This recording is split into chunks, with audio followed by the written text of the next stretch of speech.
Mesdames, Messieurs, c'est toujours un plaisir de savoir que vous êtes très nombreux devant vos postures pour suivre l'intégralité de votre mission d'échange, d'analyse et d'actualité à caractère général. Mesdames, Messieurs, votre mission qui est toujours présentée par votre humble serviteur, William Témoin, combattant de la liberté. Mesdames, Messieurs, pour ces numéros spéciaux, quatre thématiques inscrites à l'ordre du jour. Mesdames, Messieurs, tout au long de cette émission, on parlera des élections de 2023. Mesdames, Messieurs, est-ce qu'il y aura élection dans un délai constitutionnel ou non? On en parlera tout au long de cette émission. Mesdames, Messieurs, tout au long de cette émission, on parlera de la gestion du président Félix Antoine Tshisekedi à la tête de la République démocratique du Congo. Volet santé et éducation. Qu'est-ce qui a déjà été fait dans tous ces secteurs, mesdames, messieurs? On en parlera tout au long de cette émission. Tout au long de cette émission, on parlera également de la démocratie, de l'état des droits. Est-ce qu'il y a des avancées significatives ou non? Quelle étude comparative pouvons-nous faire entre la gestion du président Félix Antoine Tshisekedi et la gestion du président Joseph Kabila Kabange du point de vue justice sur le plan d'état des droits? Est-ce qu'il y a une différence ou non? On en parlera tout au long de cette. J'ai l'honneur et le plaisir de recevoir pour vous aujourd'hui Maître Magali Dossi. Elle est présentement secrétaire général AI du parti politique Dynamique Congo Uni, parti cher au président Vidi Chimanga. Maître Dossi, bonjour. Bonjour Monsieur William, merci pour l'invitation de ce jour. Je salue les téléspectateurs qui auront l'occasion de nous suivre, tout en espérant que l'émission de ce jour va bénéficier, va éclairer ceux qui auront l'opportunité de nous suivre d'une manière ou d'une autre. Désormais, secrétaire général AI du parti politique Dynamique Congo Uni. D'abord, je puis savoir en quoi est motivé votre nomination. Je pense que votre question est mal dirigée. Ce n'est pas moi qui ai fait la démarche de venir d'assumer cet intérim. C'est plutôt aux autorités du parti qu'il faudrait poser cette question, au président national du parti ou au secrétaire général, le deux ainsi que d'autres autorités du parti qui ont décidé de m'accorder cette opportunité de représenter le parti en tant que secrétaire général AI. Moi, je ne saurais pas répondre à leur place, malheureusement. Bien, mesdames et messieurs, comme vous le savez très bien, cette émission bilingue, je le barabon lingala, peu français, pour nous permettre na bayimboka banso balanda biso na ndenge elongo bani na januari na biowana wale la obelo poto comme ça on le voit monoko en fait monoko na ye balanda biso na ndenge elongo bani na mama nduna mama matembele januari teka makazo ataka sirage je balanda biso na ndenge elongo bani. Je l'ai dit au début de l'émission, on va débuter cette émission dans Marambo Italie Maponomi en 2023. Est-ce que Maponomi pose un élément conditionnel ou non? Pourquoi les lobes en fait les lobes femmes, toute la représentativité à femmes, ils allaient bon très médiocre. Ni ils allaient derrière la situation. Est-ce qu'ils allaient parce que les partis politiques sont classés? On peut ma candidature à ma femme ou ils allaient parce que ma femme va se sentir marginalisée. Mesdames, on en parlera tout au long de cette émission. Je vous rappelle que j'ai reçu pour vous aujourd'hui Maître Magali Dossi.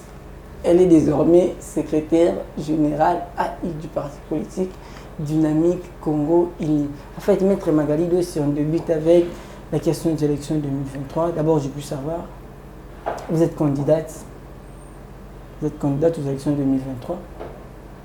Où comptez-vous, en fait, où avez-vous postulé et pourquoi avez-vous postulé?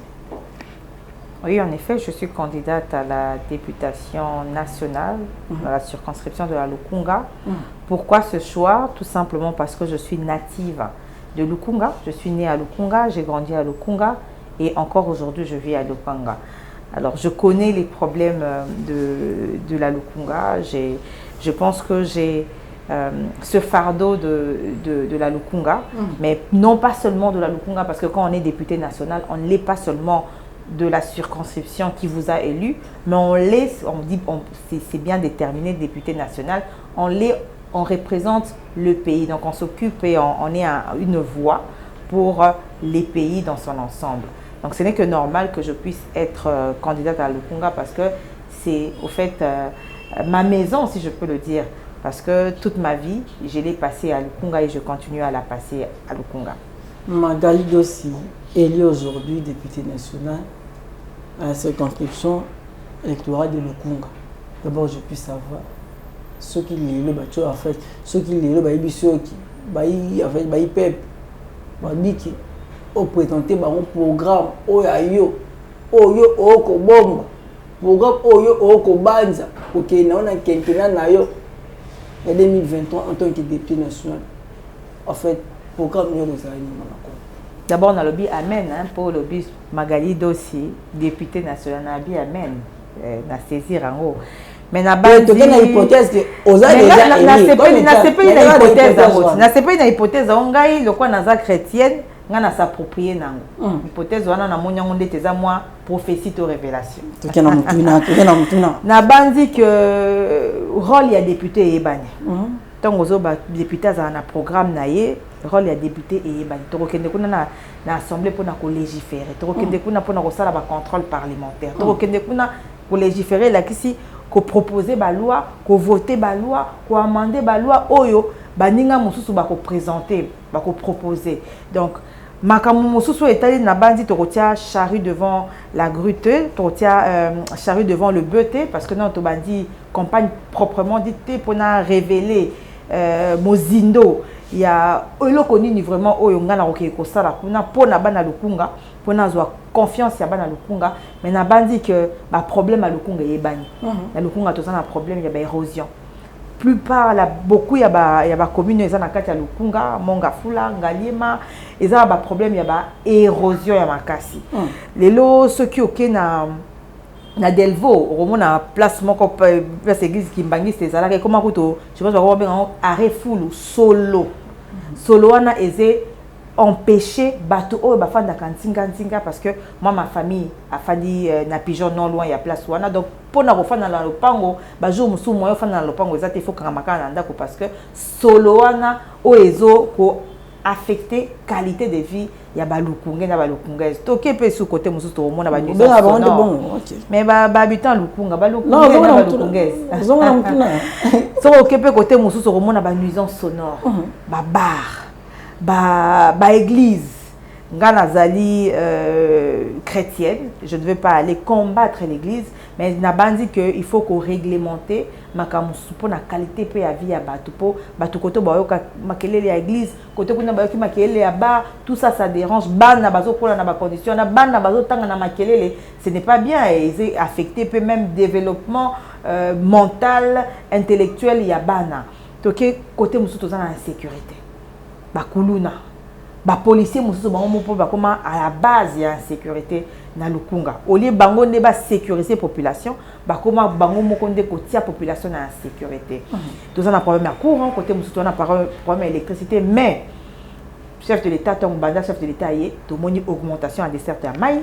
augmentation des certains d'eau nazo pesa exemple moko ya panabiso nanda kuna biso place mama nanga fani na bande konanga mususu kuna ngata muna zaki kuna tozaki na problème à mai mukolo moko na ke kuna na mtele oni ezoki nga na moi na fungoli robinet na moni mai na kamwe nabi mai comment bima na moi babi bango bakantenga na yeba même mai comment robima déjà donc c'est que ezaki rarissime mai bana ko bima na ba heure moko tardive boko ça fait 3 jours boza na maite mais lelo ba côté mususu ok na Upen ok na Jamaïque ozomona ba côté mususu ba mai et comme ko bima donc on comprend que tôt il y a des certes d'eau et mati électricité pe côté mususu ba électricité là qui passe ozomona mais musala obiso to continuer ko lobela bana Lukunga po to ozala ba lobeli to ozane ba porte-parole ya bana Lukunga eza ya ko kende ko défendre ba problème na bango et ko meka ko pousser gouvernement o ye mutasengeli asala musala en faveur ya mboka ko sala musala en faveur pe ya ba Lukunga da ba Lukungaise. Voilà en quelques mots oyo nga na koyeko sala oyo na koyeko ko annoncer pour le moment le cas dont on dit compagnie donc koyeko kende nango vraiment mosikate je préfère me limiter à ça. Et en tant que femme, en tant que moi, en tant que maman lelo et ko sala onde ntango omona to ya baso ba déposer ma candidature na CENI en fait ezali bongo très maigre par rapport même en fait par rapport même à l'élection à 2018. Quel est votre point de vue par rapport à ça? Bon, sauf erreur de ma part, je pense que toi, à participation, il y a Touro et Leki à 2018, il y a Bassi. Sauf erreur de ma part, je pense que Bassi va participer mini. Mais par rapport, il y a avantage aux lois électorales et Pesaki Bassi et Pessi parti politique, que ceux qui ont aligné 50% de femmes dans la liste nayo, parti barozala exonéré ya kofuta ba caution. Normalement, faut être un engouement makasi Bassi, parti aligné Bassi. Mais le grand problème, il y a faible participation à Bassi, c'est parce que la femme d'abord a un problème du plan financier. Moi si l'élection est allée et c'est dans l'ambongo. Ozomona tant il faut qu'on quittera na base na yo, qu'on sensibiliser base na yo, base alingaka moi t-shirt, base alingaka équipe non qu'on travaille na bango, tout ça, ça demande de l'argent, ça demande une préparation et ce n'est pas facile. Malheureusement, ce côté là au monde que mi bali mingi de baza misala, ou peut-être ça bien mieux rémunéré, basi au monde moi ça même musala que mobali moi ça moins rémunéré, to moi si aza na mbongo ko to kozala autonome. Et donc cette difficulté, il y a un des seuls que Basiba, peut-être réaliste, mais le but ça ne sert à rien à quelqu'un qui a combo, tikanatia, alors que n'alien n'a pas tondité, n'a pas n'a aucun déco, qu'on a la ridiculiser, qu'on a un score moins médiocre, parce que n'a pas ça la campagne, n'a pas sensibiliser, parce que ça demande de l'argent. Moi je n'ai pas d'argent. Et puis d'un autre côté, il faut qu'on se le dise, il y a un travail de ça, il y a ébélé la politique base à la paix, cadre. Parce que tout le monde a ébélé, il y a des militants à Bassi, on a toujours été utilisé dans la partie politique pour nous ça remplissage, mais tant que comme heure il y a sérieux au monde à Bassi, bâti de côté. Et Bassiwana, la majorité, mais ça, il y a autant de personnes. Allez, Bassi, baye, que ça a remplissage. Mais tant que Zalaka, tous a besoin, il y a un combo ya bateau pour peut-être poste gouvernemental, pour un poste il y a mandataire public au moins associé à Bassi Mingité. Et Bassi, comment na moi, Bassi va se minimiser. D'autres femmes aussi se minimisent elles-mêmes. Parce que mona tellement injustice, tu vivas tellement injustice, mingi la femme a été et continue à être discriminée. C'est maintenant, ça on doit le dire, avec l'arrivée du président de la République, on a vu vraiment que la femme a dit on est en train de promouvoir la femme. Le président a sali action mingi en faveur de la femme, a nommé Bassi mingi dans le poste décisionnel où Bassi batikala kozalate. Vraiment le président a honoré les compétences de femmes parce qu'il a honoré Bassi parce que Bassi, mais il a honoré Bassi parce que à comprendre que Bassi est compétente, que Bassi a quelque chose à apporter dans beaucoup. Donc il y a un travail où ils continuent pour commencer à être autonome. Si on est autonome, il y a des moyens financiers à financer à taba élection à taba action pour que azala sous demain, tant que tu connais une élection, participation, toi participation et matali sousou. Donc c'est un travail que les femmes, certaines femmes sont en train de faire. Et puis groupe de pression, sousou ba ONG ba osala ya ko sensibiliser. Super au monde la mobile ya boy. Mobile ya boy yo kende ko na pas comme mato mangongi yo kende ko na. Donc il y a tellement de stéréotypes et ça la fait que ezo permettre moi citer que toi la participation est à makasi, mais au fur et à mesure Makambozé Bonga. Les hommes aussi commencent à comprendre. On a de plus en plus des hommes genrés, des hommes qui croient aux femmes. Et puis, que moi, si il n'y a pas bon qui occupe, et bongo, il n'y a libéré, moi, ça a la même capacité parce que nous avons suivi le même cursus scolaire, académique, tout le temps dans l'école. Au moins, moi, si, il y a l'école comme mobile. Mais au moins, moi, injustice, moi, discrimination des salariés, si bazongasim. Et que faire aujourd'hui pour nous rendre femmes congolaises totalement autonomes? Je pense qu'il faut continuer à sensibiliser la femme. Que moi, ce que bananaïlo comme qui si au mati. Et puis ozomona nazobeta sote mingi na makambo au président Félix Tshisekedi asali en faveur de la femme. Et là sokoke par exemple na FPI au Kutakuna ils ont un financement moko à un taux préférentiel dans les aramoisi. Ce qui moi si ils ont besoin qu'on a financement pour l'industrie ou pour l'industrie qui relancer au moins on peut ça taux moko préférentiel par rapport à Yamibali. Donc tout ça pour encourager entrepreneurs. Non, c'est pas une discrimination. C'est pour encourager les personnes déjà boyebi qui basa faible économiquement. Il faut aussi plus d'action parce que tout ça c'est parce que tout ça on a besoin que basi base à la autonome. Pour lobby, quelles sont les pistes de solution? Il faut accompagner la femme, il faut aider la femme. Certaines femmes ont déjà bango baza la capacité à cause la autonome. Elle, c'est ça le travail qu'on fait. Tant on a la télévision, il faut baser la conscience, il faut préjugés parce que les femmes politiques aussi, il y a eu stéréotypes. Il y a beaucoup de préjugés sur les femmes politiques et refroidit ça mais le travail que tout ça là ils attendent ça la descente vers les femmes quand on parle avec les femmes ils allaient partir ailleurs c'est pour mettre la femme en confiance éveiller au fait la femme conscientiser la femme il y a positionner un rôle où il faut jouer. Moi je dis que tant la jeunesse et l'avenir non la femme et l'avenir parce que si les femmes plusieurs femmes prennent conscience du rôle qu'elles ont à jouer dans ce pays beaucoup moins que makambo peut changer.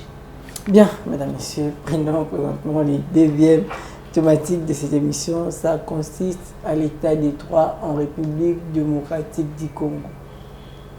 Avons-nous évolué sur le plan de la démocratie sous Félix Tshisekedi ou nous avons reculé? Madame Dossi, en parlant de l'affaire Jean-Marc Kaboul, en fait, en parlant de l'arrêt de la Cour de cassation sur l'affaire Jean-Marc Kaboul, êtes-vous de ceux qui estiment que les juges ont vraiment dû le droit? Je pense que les juges ont dû le droit. Je ne vois pas en quoi le fait que Jean-Marc Kaboul ait été condamné à une incidence sur la démocratie. La démocratie se porte bien aujourd'hui.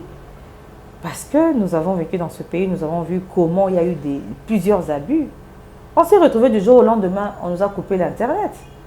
On s'est retrouvé du jour au lendemain, on se réveille avec certaines chaînes qui perdaient leur signal. Ça, c'était contre les libertés. Et c'était une sorte de dictature. Mais aujourd'hui, est-ce que vous avez déjà constaté qu'on nous a bloqué Internet ou qu'on a enlevé ou mais il y a des marches qui sont toujours réprimées. Non, mais les marches ne sont pas réprimées. Les marches sont encadrées, mais malheureusement, il y a des incidents.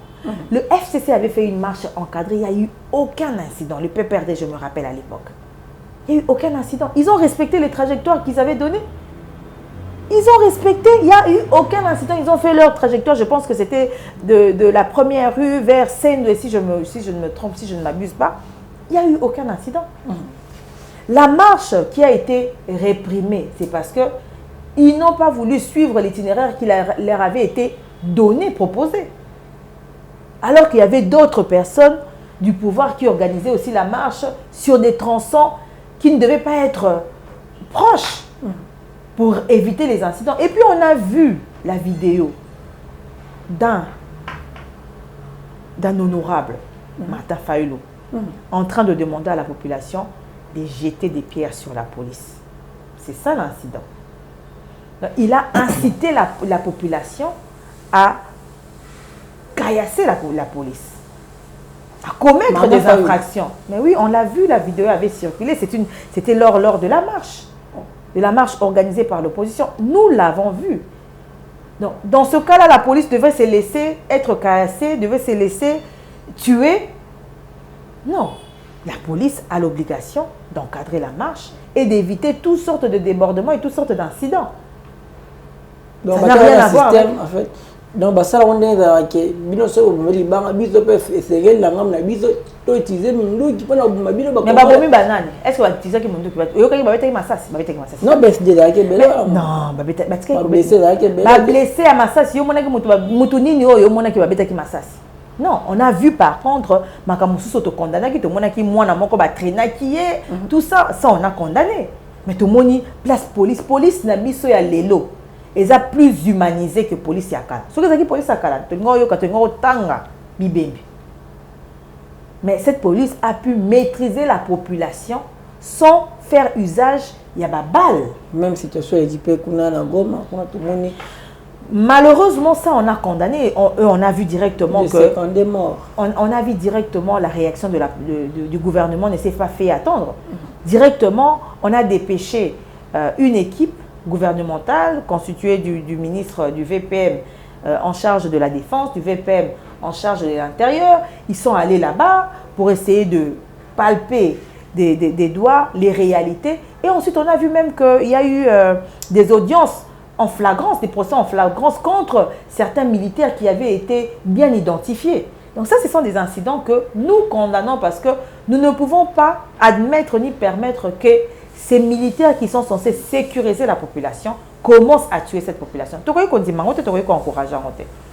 Et ça, ils sont condamnés et tout le monde réaction au gouvernement directement déférer devant juge naturel na bango. Kounande bakozwa mbano na bango par rapport à Marambo Basali. Moi, Congo, en fait, Montamibeko Oyozali, avocat Oyozali, ça fait comment les lotants communs, pour consoler en boca à biso, et que c'est de dire, et aux ongles la moka de moko, deux fois en affaire moko, nanda kisal, affaire en décomatata pour nous. En tant que moi politique, en tant qu'avocate, yo comme mon attaque, moi j'allais erreur et en toi. Je ne pas de ceux qui estiment que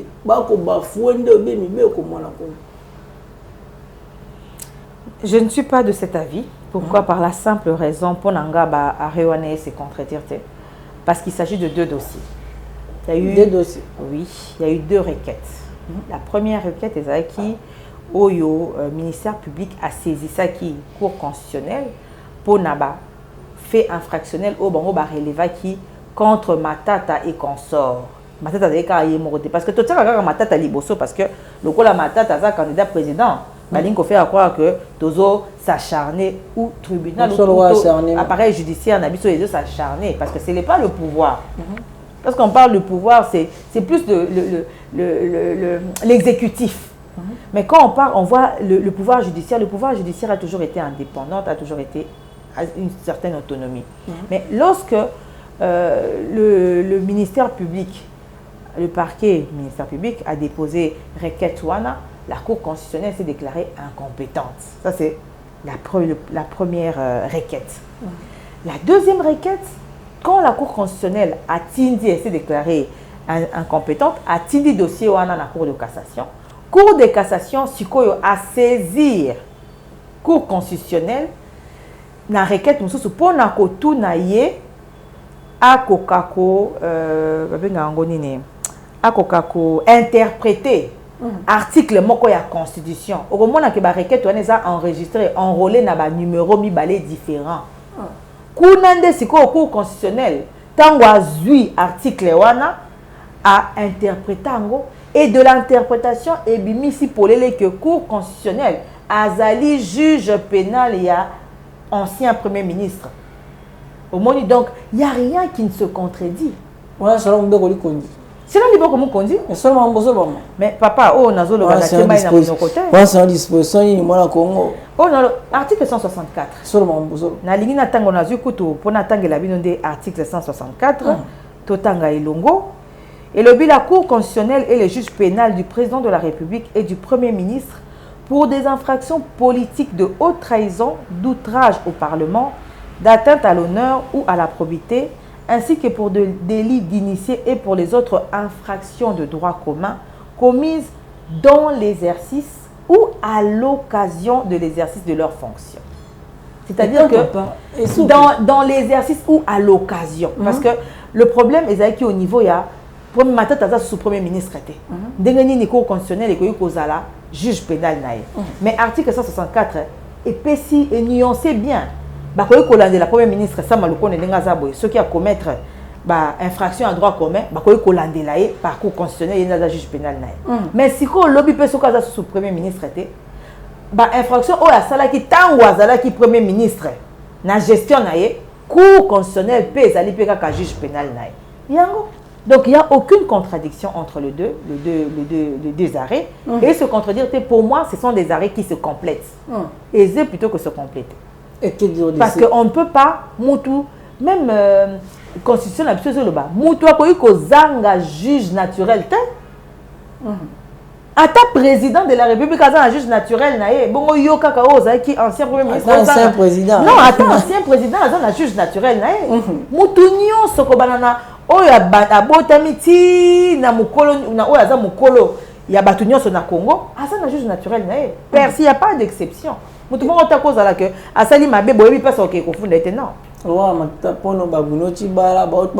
nyonso juge pénal na bango soki bazolandela bango mpona ba infraction moko basalaki ya pendant ntango bazalaki ba premier ministre juge pénal na bango ezali pour constitutionnel.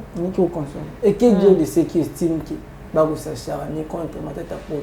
En fait, bago par mauvaise foi. Il y a régime Tshisekedi, tout ezali obe bazali obe vraiment na ligne. Nabandi, il faut qu'on ait un mot pragmatique. Le régime Tshisekedi, ils ont intérêt à s'acharner contre Matata. Matata a représenté danger ni contre le régime Tshisekedi pour que. Mais ce qui est bon alors, c'est-à-dire que les lots, tout le monde, il fallait le passer candidat président, non? Même ceux qui t'ont évité, ceux qui ont déposé, toi, déposé. Pourquoi tu as créé là, il fallait le dossier? Parce que ce qu'il faut que banga mutu o to zalaka na ba élection passée ça failli nous. Apparemment. Le Bénin. Non, parce qu'il fait peur par rapport qu'il est un peu populaire. Oui. To ce qui mutu fallait to compliqué, ce que tu as un schéma o batu bazolo ba que biso musala na biso ko compliqué batu, ko créer les batu ko s'acharner contre batu parce que baza ba candidat pour des présidents. Alors fallait qu'on s'acharne. Tout s'acharner contre Fayoulou. Contre Suri Muzitu, contre bango nyonso baza bakanda même namoni moko nani Mutamba. Constant Mutamba où tu vas déposer. Il fallait que s'acharner peu contre eux. Parce que biso Moussa n'aime pas qu'on s'acharne. Non. Ça c'est de la manipulation de la part de l'opposition. Oyo bango balinga a toujours ko faire croire que la population que régime azan elo muso ça teka ko s'acharner contre ba opposant. Non. Régime azo sala pour na bien à RDC na ba congolais. Donc priorité à régime, il y a président dans le gouvernement naé, il y a quoi améliorer social vécu, il y a ba congolais, quoi améliorer ba conditions sécuritaires, économiques, nyonso ya mboka. Ce n'est pas que nous s'acharner dans ba opposition, dans ba opposant non. Non. Ben au contraire, pour na ba opposant, pour ba ça la buzz, pour ba s'attirer sympathie dans la population, qu'est-ce qu'ils font? Mais bien sûr. Parce que ceux qui Namboka Oyo, ceux qui, mais bien sûr, Namboka Oyo, ceux qui basent le Bela, surtout quand tu es candidat. Au Bolingaba le Bela comme ça, Otikala toujours mémoire nayo etikala ou image nayo etikala na pensé ton mémoire ya ba congolais de manière permanente. Et donc tous les moyens sont bons pour na sauter sur une occasion pour que on s'attire d'abord sympathie à la population et puis au vilipender pouvoir parce que bah oh bazo banga sikoyo et ça des opposants des bazo banga Félix Tshisekedi tala maloba belé bazo loba oh processus électoral et ça crédibilité nyonso wana bazo loba parce que bazo banga mutu moko non mais bazo banga mutu moko bazo banga parce que ba yebi ba moni makambo mutu ngo asali na makambo mutu ngo zo continue ko sala tilelo à la veille des élections le président continue à travailler pour le bien de la population. Okoyoka sokoyoki na minoko ya ba ngambo ya opposition bazoloba non couverture santé universelle o ebandi na gratuité ya accouchement o azo sala bongo pour na ko séduire population mais non yazali ou yazali président de la République si tango ya passation ya pouvoir akotika la ka continuer à travailler pour la population. Tout ce qu'il fait, c'est pour l'intérêt de la population. Non, en fait, comme on coach, tu as moi, après 5 ans de règne et de gouvernance, nous devons retenir la gestion fait dans des secteurs, éducation, la santé. Na bandi par rapport à l'éducation, Congolais n'ont soit yebi. Nous salami déjà. Congolais n'ont soit yebi que les lots, tous allés na gratuité et enseignement. Oyo, et qui répondant à l'année passée, on a 5 millions d'élèves oyo bazala qui scolarisé. D'abord, il faut que tout pourquoi pour mais pourquoi quantité mais quantité mais qualité beaucoup tenir compte beaucoup bon médication bana la bino botinda bango fele bongo bon matière quantité après 10 ans après 15 ans après 20 ans ce style de sabana modèle nini côté quand samba tezali ya mwana ko na bana ekoloba que lelo soki tomoni batu baza ebele na ba école bana baza ebele na ba école, c'est parce que le besoin était réel. La gratuité est venue répondre à un besoin qui était existant. Yango moni réponse wana o ezali ki batu bana ba komi ebele. C'est vrai de ngozolo ba batu mingi surtout batu ngamba opposition bazolo ba mais bazo tondi sakaka bana bongo qualité. C'est vrai que ça opposition de mais bato opposition le quoi bango mona abola muté nyonso gouvernement de sala bango il faut balingaka ko diaboliser bango baza ba spécialiste na diabo. Mais qu'est-ce qui a été fait? Il y a des écoles qui ont été construites. Ben école wana o etongami à travers la République. Programme il y a PDL 145 territoires. Yango pe eza na kati nango na ba école ti na ba territoire un peu partout. Et qu'on permettre que tous ala sikoyo na ba locaux ou ekozala capable ya ko accueillir bana ebele bana bakozala na ba conditions ya bien. C'est vrai que bana bazali ki ebele na ba classe, mais moi je ne pense pas que qualité yango ezali ki affecté déjà tout avant gratuité. Moi je me rappelle que to bandai ko solo là na ba ninga na ba tumsu koloba o mona vraiment qualité lelo vraiment qualité enseignement ekiti. Quand l'enseignement est pour la gratuité, il y avait déjà des problèmes avant. Parce que je pense que ma professeur peut quelque part qui sont motivés par rapport à la condition de vie. Le gouvernement passé, qui professeur voilà na ba condition à bien pour que ba koka couper ça musana ba on a bolingo nyonso na conscience nyonso. Ça c'est mon analyse personnelle, n'a évité ce que ça biaisé mais ça c'est mon analyse. Mais aujourd'hui aux hommes que l'État a aussi un effort. Le gouvernement est en train de faire un effort pour arranger, améliorer ma condition. Papa ou non, as professeur. Et le moins, on a d'autant gratuit. Bon, on a eu bac ici. Il y a un bac ici et parce que souhait à président, souhait n'a mis ça que ma professeur, enseignant, base au salaire, il y a malunga. Parce que on est basalaka, salaire qui bisoto comme maloko to comme lelo. Ce qui éducation de base n'a eu raté. Tout le reste, ils ont raté. Donc c'est vraiment parmi les cheval de bataille nanga ils allaient améliorer les conditions de vie à fonctionnaires parce que ils les méritent. Ils ont enseignants, ils ont militaires, policiers, docteurs. Ce sont des gens qui méritent qu'on a dans les conditions de vie encore il y a malade. Donc enseignement est impacté. Gratuité enseignement est impacté la vie à Batoun. Oyo so banana bana âge de scolarité. Ce qui yo moko na bana âge de scolarité te ozana bana bandeko. Et puis que na kala to banda ko tungisa biso oh mama leki tata mwasi noko moi na tangité tinda mbongo bana bata poto botinda mbongo bana tangité mais lelo gratuité zali. So bengo rambamo. Gratuité zali. Gratuité, zali gratuité. Même na poto, batumsu batang saraba na bonne école privée, tu batang saraba na bonne école gratuite. Mais aussi, gratuité on a été aider bana pour na motambu ya kozala ba jeune désœuvré. Ya comme alobi ba kuluna, ya comme alobi ba shege parce que avant bana soki batangité, ba komi ko sangana na bana mabe, de bana mabe baka.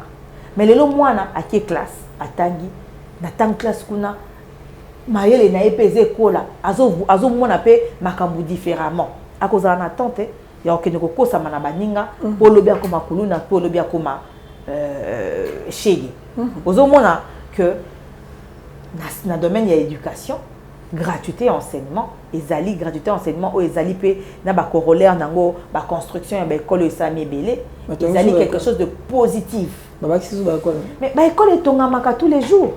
Donc on a dit PDL 145 territoires. Où ils ont ça là territoire où ils ont disséminé à travers la province, à travers les provinces de la RDC. Bazotonga ba centre de santé, bazotonga ba école, bazotonga ba bâtiment administratif, bazotonga. Ce que toké na volé au lobby à santé. Na volé à santé l'élo, un premier pas qui a été fait parce que souhait à chef de l'État ezali à disponibiliser couverture santé universelle. Mais parce que tous un problème il y a besoin. Nous sommes ça la besoin budget na biso certes est mati et quadruplé par rapport à ma budget à Kala. Mais ils quoi pour couvrir ma besoin parce que ma réalité de vie moi et c'est qu'on a parce que mon moni RDC ça monene RDC ça Kinshasa RDC ça monene et RDC en fait sous Kabila budget à 4 milliards to vivre malam toi dollar et qui ben assez mais les lots on va comme si du budget ceux qui 16 milliards ceux qui 15 milliards mais situation à vie et que c'est dégradé et puis toi dollar et comme ça ben likolo na place qui au bango mamati si budget na banzi bato bazo babon baza na raison mais baza pe na tort. Raison, c'est vrai, vie est comme chère, mais vie est comme chère dans le Congo. Vie est comme chère partout dans le monde. Parce qu'on a le même problème, tu sais. Mais écoutez, le problème d'abord du Congo, nous, notre économie est extravertie. Notre économie dépend de l'extérieur. Nous ne produisons pas, nous ne produisons pratiquement pas. À part peut-être les minerais, auto-exportaka. Nous ne produisons pas. Côté agriculture, nous produisons quoi? Auto-exportaka. Nous sommes la majorité où Talibanda, Tolia ba Pio Dia et où Talibanda, ba Soso ba Wilkie et consort et où Talibanda. Mais la responsabilité ne revient pas au gouvernement. Pourquoi? Parce que c'est pas le gouvernement qui va réguler. Écoutez-moi, c'est pas le gouvernement qui va commencer à aller investir dans différents domaines. Non, c'est pas l'État. Le gouvernement, l'État crée des conditions. À quoi conditions pour que ba investisseur ba ya quoi investir. Les lots aux anaba ce qu'Otali dernièrement tout le monde qui entreprise pour la création à Bakaro et ça l'est mis président qui n'est pas inauguré tout le monde qui entreprise il y a montage il y a mis tout cas président qui n'est pas inauguré tout le monde qui entreprise il y a fabrication Bakaro qui produire thé qui non le depuis bah ça il y a entreprise na bango OK n'a qui n'a pas produire thé bokani si ba reproduire bazu ba mis tout comment mais non moi je pense qu'il faudra qu'on s'attache à la rumeur. Il faudra aux appels journalistes, aux appels volé mon investigation. Et c'est le sur place. Autant la qui va produire parce que l'entreprise, mon côté a créé entreprise. À produire bon ce que charge au personnel ça qui est bon pour nous tirer bien maquillé pour nous renforcer moi au moins dans quatre bilan pour nous d'abord en tout cas, réflexion Anna et Zali vraiment biaisé. Pourquoi? Parce que il y a pas imboka non bah oh bazo kanisa bon réflexion Anna rolobeza biaisé. Pourquoi? Parce que ce n'est pas le président Fatini Mtakene qui a créé l'entreprise wana. C'est une affaire d'un privé, d'un particulier. Et ça l'État l'État est actionnaire à Takonate. L'État qui le président Fatia Kendaki pour nous encourager, pour nous l'accepter dans le monde que nous encourageons les investisseurs. C'est un investisseur étranger. Nous encourageons les investisseurs et nous accompagnons les investisseurs, nous sécurisons les investisseurs. Mais si le président a gagné na nini, a que des kokuta na moto moko boy to ça le comment le kuta non, bon bateau ba engagé wan. Ba refuta ba monde ngene. Oyo wana ezali malobaka ya bateau yo balingi ko diaboliser. Ce que ba monika que le gars Félix quelque part, il faut pas diaboliser le quoi. Moussa na bango yango wana. Ozomona donc tant bazo ba que budget et s'agrandir et augmenter mais ba conditions de vie a ba te changer mais aujourd'hui makambu oyo tozo sala au président de la République tozo sala lelo. Mais Kabila sala ki ngote surtout que quand PDL 145 territoires. Kabila a géré beaucoup pendant plus de 18 ans. Mais ça, un territoire, ils ont abandonné, ils ont un hôpital, ils ont un bâtiment administratif. Tout le monde a des fois des photos, tribunal, ce qui peut y avoir ils ont case. Bâtiment administratif, ils ont. Mais ils ont géré beaucoup pendant plusieurs années. Mais le budget n'a pas se permettre, qu'à Kinshasa, même dans d'autres territoires, peut moderniser. Modernisation de solo. Félix Antoine Tshisekedi Ndazo Salam. Slogan Toyoka Kanakala.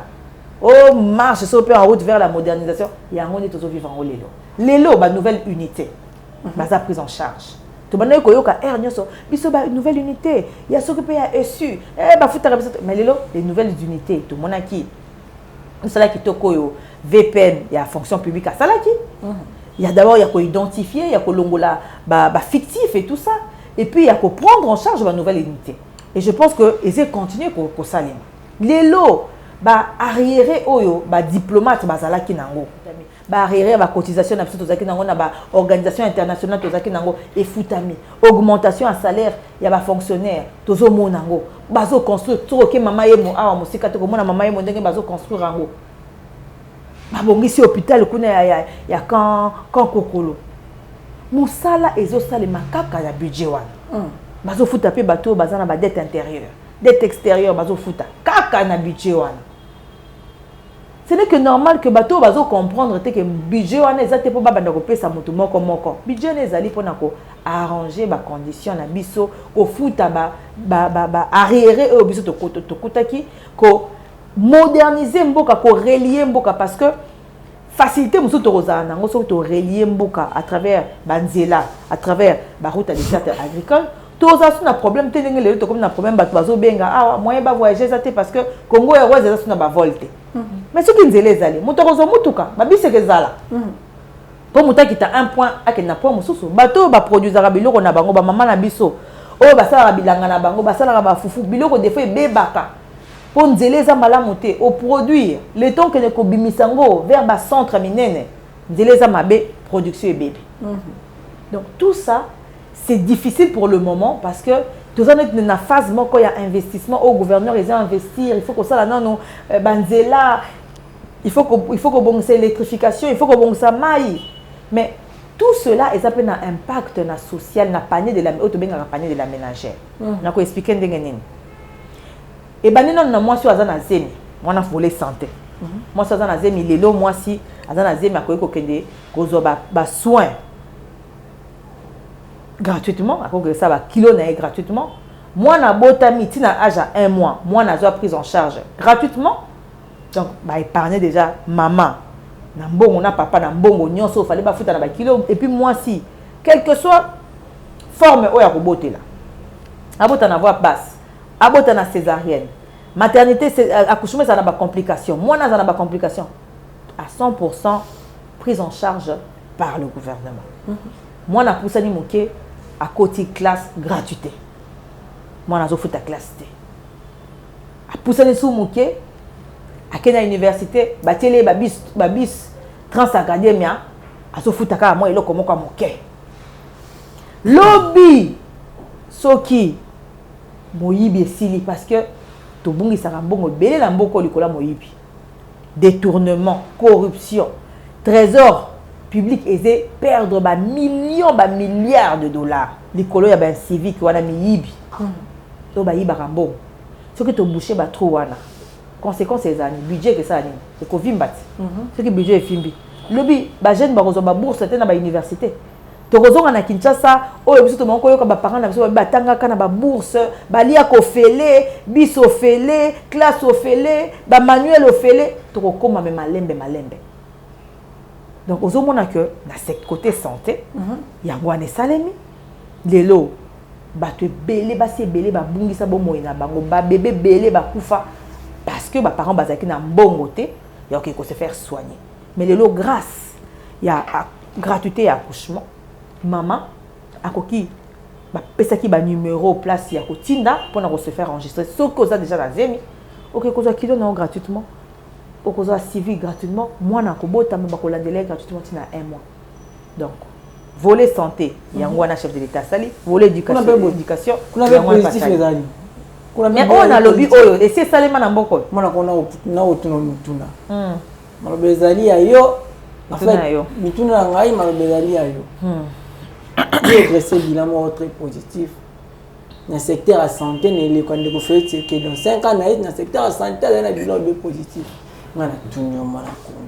Si possible, tant que la imboka obé, ata oui, centre de santé, oui hôpitaux modernes, en fait, où ils allaient quitter. Il y a plusieurs hôpitaux qui ont été construits par le président de la République. Dans par exemple, il y a l'hôpital général, il y a la Mouya, dans Mbujimai. Dans Congo, on a vu ça, non? Mbujimai, ils sont en Congo. Dans Mbujimai. Pour battre basala kaka, ba mona randeti Kinshasa nde mpizaka ya Congo. Toza pe na Bibodi na Kwilu, oyo pe kaka œuvre ya chef de l'État.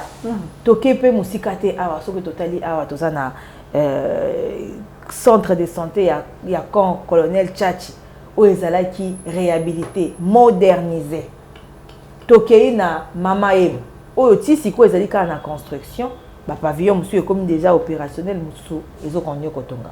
Donc bref ezana ba hôpitaux ebelé ba centre de santé ebelé oyo ba sali pe oyo bazokonyo ko sala tina ngonga oyo musu ko continuer na cadre ya programme il y a 145 territoires. Donc pour nous le que na ba domaine nyonso par rapport à motuna na point à santé na il y a éducation, il y a des actions où il salami ma programme où ils ont mis en place pour soulager la population, notamment gratuité et enseignement, mais à côté de ça, il y a corollaire, où il y a construction, il y a infrastructure, il y a école où il y a abrité dans la biso.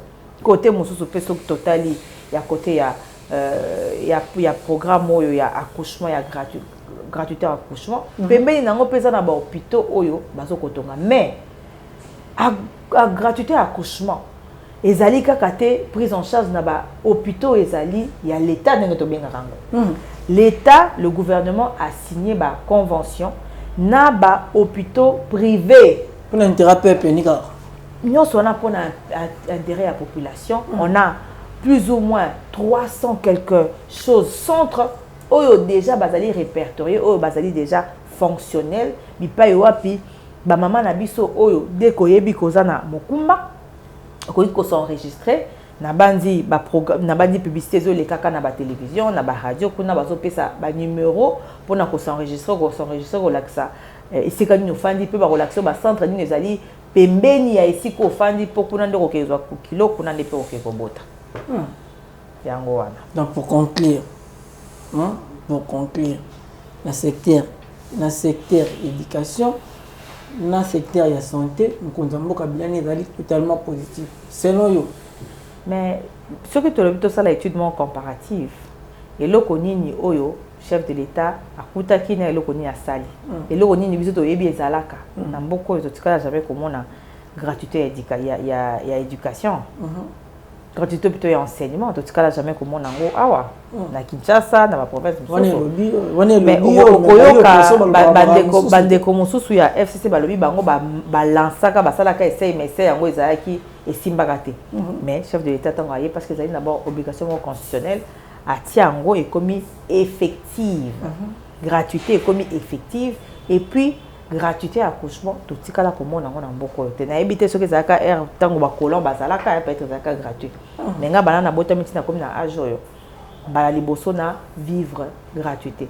Donc nous sommes là que slogan oyo chef de l'État tiaka liboso le peuple d'abord ils allaient slogan encore creuté. Ils allaient pendant slogan où ils allaient na super support nango ils allaient ba action où ils allaient ko monana ba action concrète palpable au mokonzambo kana gouvernement na basali. En fait si je comprends bien que en fait nous saluons bien que nous saluons na régie a osala ngana déjà ici pour en fait pour un hôtel sans que monsieur si bon comme na souk mon na Congo lelo ce qui une femme intellectuelle nous a pour renouveler confiance en Félix que vous êtes sur base de l'action non pas kaka sur base ya maloba parce que maloba nae ezobala na ba action nae oyebi nga na lobaka nandimelaka maloba muto loba te mena ndimelaka ba action muto to sala soki ba action ya muto eze balana na maloba nae c'est-à-dire kaza muto wana zali digne de confiance et yango na moni na chef de l'État makamba prometaki na oya prometaki te azo sala intérêt nae oyo azanango pona avancement relèvement ya Congo na intérêt au hasard nango pona amélioration à conditions sociales ya ba congolais yango nde muto te tindanga que na battre comprendre pona ye na soutenir ye na za na sima na ye et surtout ba action azo sala pona mwasi parce que nga cheval de bataille nanga za basi za promotion à mwasi chef de l'État aza muto yo basi bazo s'appuyer sur lui parce que ba basi ba moni que azo croire na ba mérite pona ba compétence ya basi. Donc pour ces choses on a aussi ko énumérer awa nga na pesi confiance nanga na chef de l'État et na bandi ki ba te belé déjà na famille nanga na entourage nanga beaucoup baza ba oyo baza déjà na voix na bango yezela kaka scrutin pour ba pesa ngo Félix Antoine. Hormis Félix Tshisekedi, nani oyoko numéro pesa chance pour mokonzi mboka. Hormis Félix Tshisekedi. Bon, pour le moment, ils ont Félix Tshisekedi hein. Na boy ko loba mutu mosusu, ils ont na batebele, ils ont na batebele. Na pas na répondre clairement. Na dit hormis Félix Tshisekedi. Tout ça loi ya za lisusu te. Te loko ya za na ba candidat o ba PCA na moni mutu te. Na ba candidat po bon non to yebite hein. Ba non ba moni matela po noter. Ba to non ba bon raskaza di moni était. Ba to non ba si ko déposer ba tamba. Bon, peut-être yo hein, dans la zone banga parce que ça motu no poser ngai. Si quoi dans moni par rapport il y a ba dépôt il y a ba candidature parce que ba mususu bazo pesa kaka bazo annoncer l'intention na bango ya ko déposer mais mususu non ba déposer te mais na ba o ba déposer parce que jusque là pe fachi pe non a déposer te mais ba o ba déposer jusque là non na moni nanga moto te non na moni moto te. Bien, mesdames et messieurs, 1 minute 30 secondes nous sépare de la fin de cette émission. Je vous rappelle que je reçois pour vous aujourd'hui Madame Magali Dossi. Elle est secrétaire générale AI du parti politique Dynamique Congo Uni, parti cher au président Didier Tshimanga. En fait, Madame Magali Dossi, nous sommes arrivés presque à la fin de cette émission. Si possible, regardez la caméra et concluez l'émission. En guise de conclusion, j'aimerais encore marteler sur la lutte que nous devons mener contre l'intolérance et la discrimination sur toutes ses formes. Parce qu'aujourd'hui, nous sommes en train de vivre une montée qui me fait peur de propos haineux, de propos injurieux, d'incitation à la haine tribale. Nous ne devons pas ouvrir une porte à nos ennemis afin qu'ils viennent déstabiliser la RDC. En deuxième position, je vais encore conscientiser la population, que ce soit les femmes, que ce soit les hommes. Nous allons lentement mais sûrement vers les élections.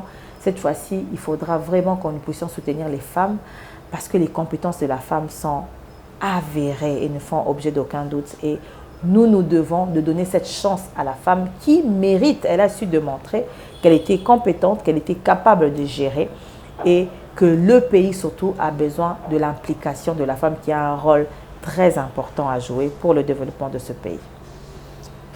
Bien, mesdames et messieurs, je vous avais aimé. N'oubliez pas de dire un grand merci à Starley Lima qui était derrière la caméra. Je suis William Témon, combattant de la liberté. Je vous revois. On se retrouve prochainement avec le même plaisir. Bye.